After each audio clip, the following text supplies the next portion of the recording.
ሰላም ጤና ይስጥልኝ ውድ የ247 ዜና ተከታታዮቻችን፣ የሰዓቱን ዜና ይዤ ቀርብ ያለው እስከ ፍጻሜው አብራችሁን ቆዩ። የምንለቃቸው መረጃዎች እንዲደርሳችሁ ላይክ፣ ሼር እና ሰብስክራይብ ማድረጋችሁ እንዳትረሱ በማለት ወደ ዜናው አለፍ። ከወጣቷ ቀነኒ አዱኛ ህልፈት ጋር በተያያዘ ድምፃዊ አንዱዓለም ጎሳ በቅርቡ ባሰራጨው ቪዲዮ ላይ የተጠቀሱት የቀነኒ ወንድሞች ምላሽ ሰጡ። ምላሻቸውንም በሚመለከት ያቀረቡትን ቪዲዮ እንደሚከተለው እናቀርብላችኋለን። እሺ ሰላም፣ ሊበን እባላለሁ። የቀነኒ አዱኛ ታናሽ ወንድሟ ነኝ። እሺ ትናንትና አንዱዓለም ብዙ ነገር ሲናገር ነበር እና እያንዳንዱ እኔ ስሜን ጠቅሶ ነበር። ሊበን ያውቃል ብሏል። እኔ የማውቃቸውን ነገሮች እኔ ብዙ ጊዜ እዛ ቤት ስለነበርኩኝ የማውቃቸውን ነገሮች እያንዳንዱን ነገሮች አሳያችኋለሁ። እሺ መጀመሪያ ሁሉንም ፎቶዎች አስቀምጥላችኋለሁ ከላይ። መጀመሪያ ማርች 8 2023 አንድ ላይ መኖር ጀምረዋል። እዚህ ጋር ሌላኛውም አርቲስት አለ አንድ ላይ ቤት እሱ ቤት ሆኖ ምናምን ሰንሻይን ያለው ማለት ነው። ከዛን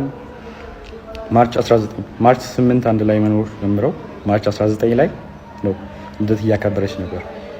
የልደቷ ቀን ነው የመጀመሪያው የደበደባት ማለት ድብደባ አንዱዓለም ጎሳ ያደረገባት ቀን ላይ ማለት ነው። ይሄ ደግሞ የቪዲዮ ለቅቄው ነበር። የምታስታውሱ ከሆነ እዚህ አይኗ ጋር እንትን ያለው በጣም እንትን ብሎ ነበር፣ በልዞ ነበር። ፎቶን ስለማስቀምጠው ታዩታላችሁ። እዛ ላይ የነበረው ነው የመጀመሪያው እሱ አለ። ኢቨን ከሳምንታት በኋላ ራሱ ሪከቨር አግታ ምናምን የሚያሳዩ እንትኖች አሉ። ሁሉም ከጋላሪያው ላይ ያገኘሁት ስቲል አለ። ከዛ በኋላ ደግሞ የእንትኑ አለ የኦክቶበር 14 2023 የእጇን ሰብራ የታሽጋለች። ይህም ከስልኳ ላይ ነው ያለው። ከዛን ፌብሩዋሪ 29 2024 ይሄ ፎቶ እዚህ ላይ የምታዩት ከሆነ ጊታር ይዟል ይሄ። ስለዚህ ከዚህ በኋላ ይሄን ጊታር የሰበረበት ቀንና ሽጉጥ የተኮሰበት ቀን ነበር።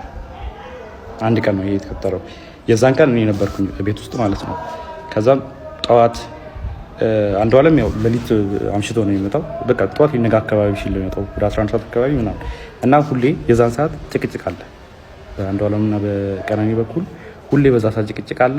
ሁሌ ይቀያየራል። በቃ ጠዋት ሊነጋ አካባቢ ሲመጣ ሁሌ ተቀያይሮ ነው የሚመጣው። ከዛን የዛን ቀን ተኝቼ ነበረ። እኔ 1 ሰዓት አካባቢ ይሆናል ተኝቼ ነበረ። እኔ ገስት ሩም ነበር የተኛሁት። ከዛን ቀነኒ ሮጣ ገባች። እኔ ያለሁበት ክላስ ማለት ነው። ከዛን በሩ ስዘጋ የዛን ጊዜ ተነሳሁኝ። ከዛን ምንድነው አሰ ጊዜ እንትኑን ይሄ ጊታሩን ወርውሮ ሲሰብረው ነበር የዛን ቀን እንትን ኮሪደሩ ላይ። ከዛን ምንድነው ሆናሱ ጊዜ ተነሳ አንተ ለማጋት ትሄዳለህ ምናምን ነገር አለችኝ። ከዛን ምን ተፈጥሮ ነው ምናምን ስላት ጊዜ ከዛን ሽጉጥ አቀባበለ አንዱዓለም በሩ ጋር ቆሞ ማለት ነው። ከዛን እኔ ላናገረው ሆናሱ ጊዜ ከዛን አይሆንም ይመታሃል ምናምን ብላ እሷ አይተኩስም አንተ ተረጋጋ እኔ ያናግረዋለሁ እንዳትገባ በመሃል ብላ በሩን ከፍታ ወጣች። ከዛን ሽጉጡን ፊቷ ላይ ደቀነባት። ከዛን የሆነ ፎቶ አሳያት። ይሄ ፎቶ አንቺ ነሽ አላት። እሷን ያደርለውም አለች። ከዛን እህቱን አሳያት። መጽሐፍ ቅዱስ ይዛ በጣም ማለችለት። እኔ ያደርለውም እናቴ ትሙት ምናምን ብላ ማለችለት ቀነኒ። ከዛን አንቺ ነሽ ምናምን አላት። ከዛን ወደ እንትና ዞረ ሚጣ ጠይቃት። ሚጣ እሷ አይደለች ምን ሆነ አንዱዓለም ማለች። ከዛን እኔን ጠይቀኝ እሷ አይደለች ስለ ጊዜ ከሷ ላይ ይዞ የነበረውን ሽጉጥ ወደ ሸተሩ አዙሮ ሸተር ላይ ተኮሰዋል። እሱንም ፎቶ ላደርግላችሁ እችላለሁ። አሁን ምናልባት ላገኙ እችላለሁ። ካገኙት ግን አስቀምጥላችኋለሁ። ከዛ ቀጥሎ እያንዳንዱ ነው ማሳያችሁ። ከዛን ይሄኛው ፎቶ አለ። ይሄ ፎቶ ማለት አንዱዓለም ጎሳ በኢሬቻ ኮንሰርት ላስት ታይም ያደረገው ከዛ በኋላ ከተመለሰ በኋላ በሆነ ብር ምክንያት ከሌላ ሰው ጋር ተጋይቶ በሱ ሰበብ እሷን ሊደበደባት። ይሄው የፀጉሯን መመሳሰል ትችላላችሁ። የዛን ጊዜ የነበረ ፎቶ አለ።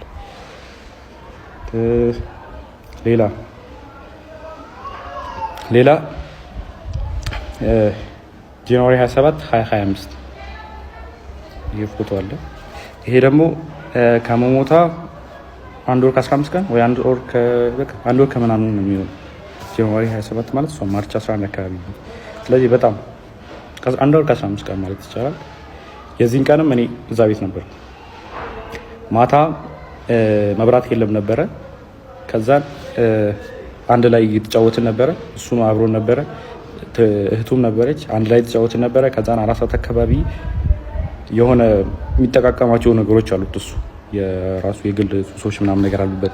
ከዛን እሱ ሊጠቀም ስለፈለገ የሚጣራተኝ ወይ ምናምን ሲላ ጊዜ ከዛን ያው እኔ ፊት ማድረግ ስለደበረው ምናምን ብዬ እኔም ገብቼ ተኛው። የሚጣምተኛት ከዛን ወደ 10 ሰዓት 11 ሰዓት አካባቢ መሰለኝ በጣም ጭቅጭቅ ሰማሁ እና እኔ ሚጣ ክላስ ነበርኩ እንደው። ከዛን ከሚጣ ክላስ ወደዚህ የሚጠጋው ገስሩሙ አለ። ከገስሩሙ የሰራተኛው ከሰራተኛው ነው ሳሎን ቤት ያለው። ከዛን ጭቅጭቅ በጣም ይጨቃጨቃሉ ምናምን ነገር ስለምን እንደሆነ በደንብ አላውቅም፣ አልሰማሁትም። ግን ጭቅጭቅ የሆነ የጭቅጭቅ ድምፅ ሊሰማኝ ነበር። ከዛም ተነሳው በጭቅጭቁ።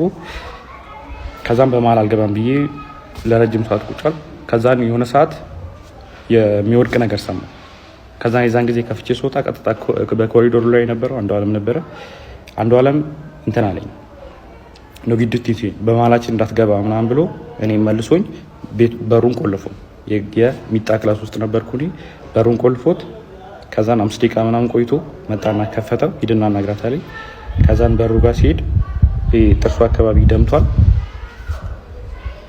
ከዛን ጥርሱ አካባቢ ደምታለች። ወርቃ ዝም ብላ እያለቀሰች አይደለም፣ ዝም ብላ ቁጭ ብላ ነው። ከዛን ሚጣን ቀሰቀሳት። እዛ ሚጣና እኔ ወስደን እሷ ሚጣ ገስትሩም ለኔ ይለቃልኝ ነበር የእሷን ክላስ። ከዛ እሷ ገስትሩም ነበር የነበረችው። ከዛ ገስትሩም አስገባናት ከሚጣ ጋር። ከዛ በኋላ እንደዛ ሆና እኔን ስታይኝ ማለት እኔ እንደዛ ሆኜ እሷን ስላየኋት በጣም አለቀሰች። እኔ እንደዚህ ሆኜ እኮ ምናምን ብላ መልቀስ ጀመረች ምናምን ነገር። ከዛም በጠዋት ተነስና ሂዳለች። ከዛም ወደ 11 ሰዓት አካባቢ ይሆናል የዛን ሰዓት። ከዛን 12 ሰዓት ተኩል ያው አልተኛውም፣ ዝም ብዬ ቁጭ አልኩኝና 12 ሰዓት ተኩል ሲሆን ወጥቼ ሄድኩኝ እና ፎቶ ካያችሁት ከላይ ሰዓቱ እኔ ከሄድኩኝ በኋላ ነው የተነሳቸው እነዚህ ፎቶዎች ማለት።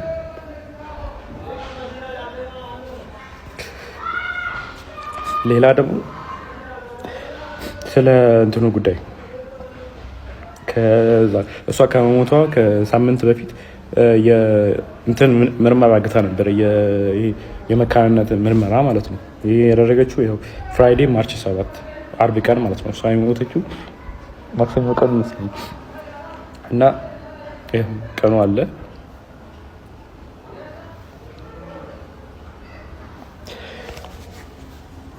አለ ያው ኒው ላይፍ እና የሕክምና ምርመራ የመካንነት ያደረገችው ራሱ ኦልሬዲ የአቃቢ ሕግ የተሰጠው ወረቀት ላይም ተጽፏል። በተደጋጋሚ ሆዷና ልቧ ላይ ተረግጣ ሐኪም ቤት ትመረመር ነበር እና ዶክተሮች ጠይቃት ሰውን የረገጠኝ ያለችው የሚል መልስ ሰጥታኛለች ብሏል። ይሄ ወረቀቱ ላይም ተጽፏል፣ እንትን ላይም አለ። ለዛ ነው ይህን ምርመራ ያደረገችው ራሱ። ከዛን ይህ ምርመራ ደግሞ ሰኞ ቀን ማታ ሰምተውታል። እናትየዋ ራሷ ስትናገር ነበር። አንዷለም እናት ስትል ነበረ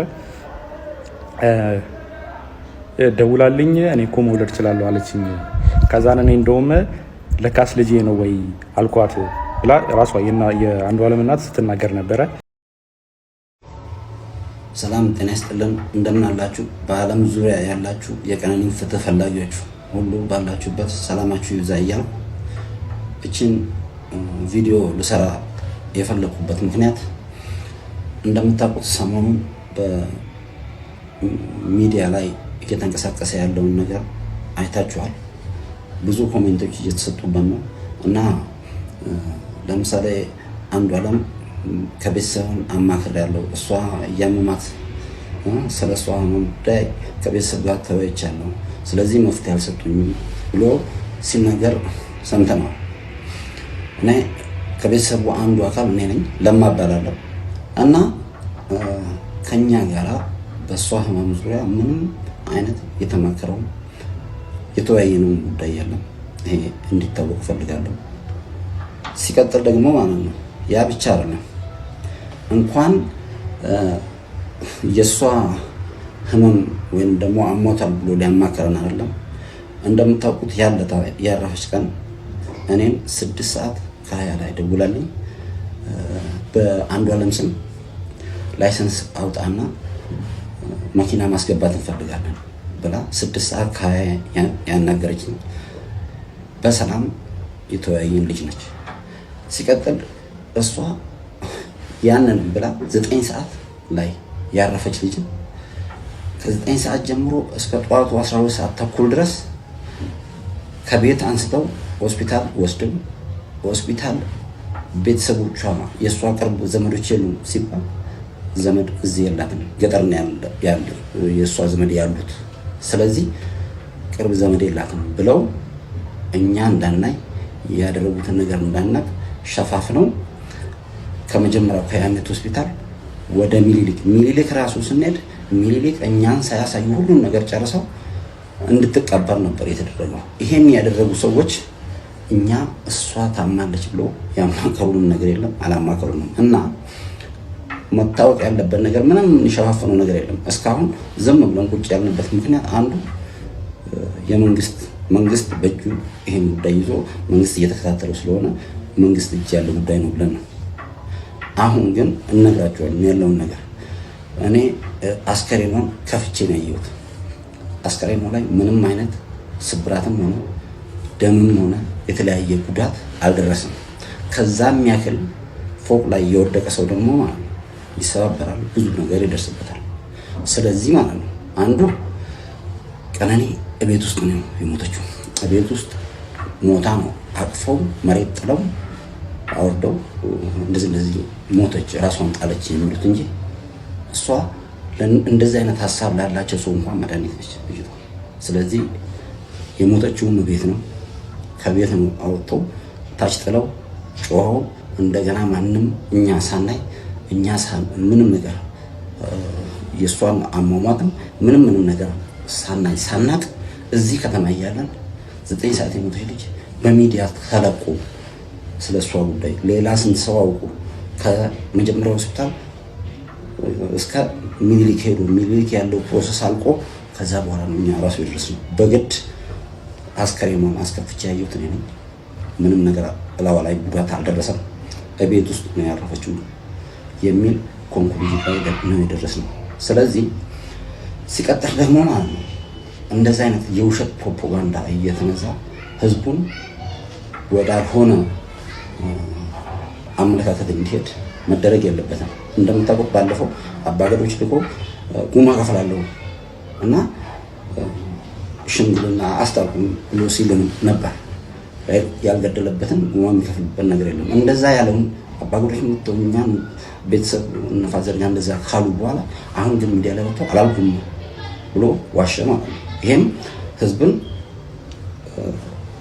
የመቅረበር ያክል ነው የሚታየው።